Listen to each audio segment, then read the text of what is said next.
సూర్యాపేట జిల్లా హుజూర్ నగర్ మండలం వేపల సింగారం గ్రామంలో మాజీ సీఎం కేసీఆర్ పుట్టినరోజు వేడుకలలో భాగంగా గ్రామ ప్రజలకు ఉచితంగా అంబులెన్స్ సేవలు అందించే విధంగా నూతన అంబులెన్స్ ని ప్రారంభించిన మాజీ మంత్రి ఎమ్మెల్యే జగదీష్ రెడ్డి పాల్గొన్న హుజూర్ నగర్ సమన్వయకర్త ఉంటెద్దు నరసింహారెడ్డి జగదీష్ రెడ్డి పాయింట్స్ కాంగ్రెస్ పార్టీ ఏది చేసినా అస్తవ్యస్తంగా ఉంటుంది. కులగణన సర్వే కూడా అస్తవ్యస్తంగా చేసి పరువు పోగొట్టుకుందని బీసీలకు రిజర్వేషన్లు దక్కకుండా ఈ కులగణన సర్వే చేపట్టారు. ప్రభుత్వం మీద నమ్మకం లేకనే సర్వేలో పాల్గొనలేదు చాలా మంది. ఇప్పటికై సర్వే శాస్త్రీయంగా కులగణన చేయాలి అని అన్ని వర్గాలకు న్యాయం చేయాలని ఈ నెల 19వ తారీఖున మా అధ్యక్షులు కేసీఆర్ ప్రత్యేక సమావేశం ఏర్పాటు చేశారు. కాంగ్రెస్ ప్రభుత్వం ప్రజా వ్యతిరేక విధానాలపై ఎలా పోరాడాలో క్యాడర్కు దిశానిర్దేశం చేశారు. ద్రోహాన్ని బయటపెట్టుకుంది, సోయిలేంతనాన్ని బయటపెట్టుకుంది. ప్రజల పట్ల వాళ్ళకి ఏమాత్రం కమిట్మెంట్ లేదని, తెలంగాణ ప్రయోజనాల పట్ల సోయి లేదనే విషయాన్ని మరొకసారి ప్రూవ్ చేసుకుంది కాంగ్రెస్ పార్టీ. వాస్తవానికి కులగణన పేరు మీద వీళ్ళు చేసిన ప్రహసనం కేవలం ఓట్ల కొరకు తొందరపాటుతో చేసిన కార్యక్రమం మొత్తం రాష్ట్రానికి నష్టం కలిగించే పరిస్థితి తీసుకొచ్చింది. జనాభాను తక్కువ చేసుకోవడం అంటే మనకు మనం నష్టం చేసుకోవడమే.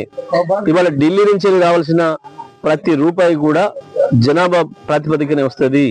జనాభా ఎంత ఉందో ఆ ప్రాతిపదికన వస్తుంది. ఇవాళ దాదాపు 15-20 లక్షల పైగా తక్కువ జనాభాను చూపించి ఈ రాష్ట్రానికి నష్టం చేస్తున్నారు, ద్రోహం చేస్తున్నారు. దాంతోపాటు రేపు పార్లమెంట్ నియోజకవర్గాల పునర్విభజన జరగబోయే పరిస్థితి ఉంది. ఆ సందర్భంలో ఉన్నవే తక్కువ ఉన్నాయి, మనకంటే ఇంకా ఉన్న సీట్లు పోయే పరిస్థితి కూడా తీసుకొచ్చిండ్రు.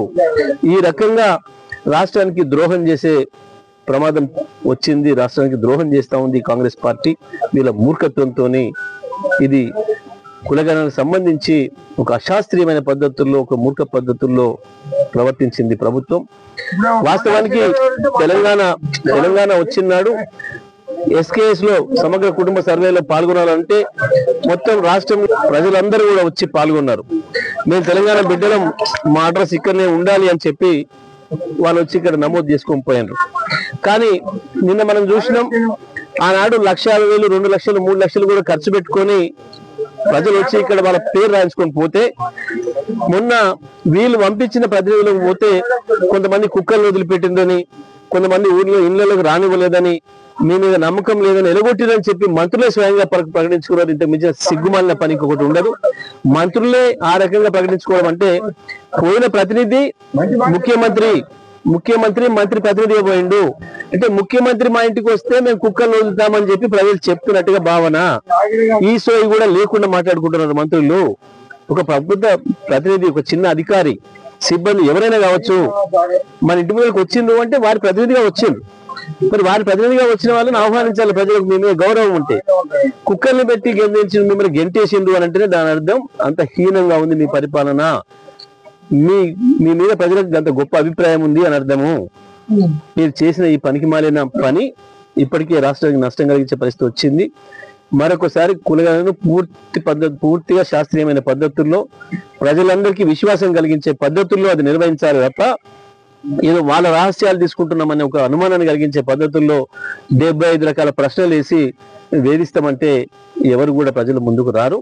మీకు కావాల్సింది ఏంది, ప్రభుత్వం ఏం అడుగుతుంది, ప్రభుత్వం ఏం ఆశించింది, దేని కొరకు ఈ పని చేస్తుందనే విషయాన్ని ప్రజలందరికీ తెలియజెప్పి 10 రోజులు, 15 రోజులు, 1 నెల రోజులు ఆ కార్యక్రమాన్ని తీసుకొని, ముఖ్య కార్యక్రమంగా తీసుకొని ప్రచారం చేసి, దేశ విదేశాల్లో ఉండే మన తెలంగాణ బిడ్డలందరికీ కూడా తెలిసే విధంగా చేసి, పలానా రోజు వస్తారు మీ దగ్గరికి ఉండండి అని చెప్పి ప్రభుత్వం చెప్తే అది సరైన పద్ధతుల్లో అవుతుంది తప్ప ఈ రకంగా నెల రోజులు సమయం ఇచ్చి మేము ఒక రోజు పోతే ఇంటికాడ లేరు, తాళం వేసి, ఈ సంవత్సరం దాదాపు 15 నెలలు పైగా ఈ ప్రభుత్వానికి సమయం ఇచ్చినాం, కొత్త ప్రభుత్వం కాబట్టి.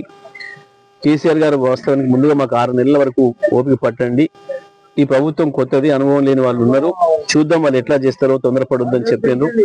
ఆ తర్వాత సంవత్సరం కూడా ఆగినాం. 15 నెలల కాలం పూర్తయింది.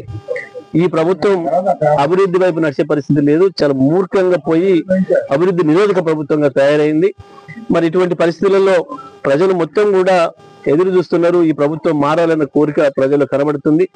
కానీ ప్రజాస్వామిక పద్ధతుల్లో ఉన్న దేశంలో అది సాధ్యం కాదు. కాబట్టి ఇప్పుడు ఏం చేయాలి, మన కర్తవ్యం ఏందనే విషయాన్ని మా శ్రేణులకు నిర్దేశం చేయడానికి 19వ తారీఖు నాడు సమావేశాన్ని ఏర్పాటు చేసుకోవడం జరిగింది. ఆ రోజు మా అధ్యక్షులు కేసీఆర్ గారు అన్ని విషయాలు కూడా చెప్తారు.